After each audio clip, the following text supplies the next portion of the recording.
سلام، أهلًا وسهلًا ومرحبًا بكل متابعي قناة غدا تيوب. تردد قناة رائعة جدًا على القمر الصناعي النيسات. انتظرونا في الفيديوهات القادمة لأننا سنوافيكم بجديد الشهر المقبل وجديد رمضان بإذن الله. إذًا أحبائي، سأقدم لكم التردد والقناة المهمة معنا اليوم لأنها ستتوقف عن بث برامجها بخاصية SD وتستمر في تقديم البرامج بخاصية HD. قبل ذلك صلوا على الحبيب المصطفى سيدنا محمد صلى الله عليه وآله وسلم، عليه أفضل الصلوات وأزكى تسليم. إذا أحبائي، من قائمة رئيسية منيو نختار التركيب، ثم قائمة تيبي، ثم نضيف التردد 11,958.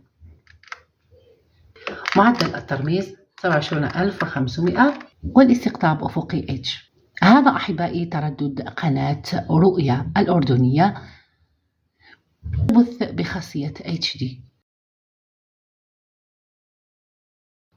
مشاهدة طيبة وممتعة أتمنى لكل مشاهدي ومتابعي قناتي الأوفياء. سأوافيكم بجديد في الفيديوهات القادمة، لا تذهبوا بعيدا. دمتم في رعاية الله وحفظه. سلام.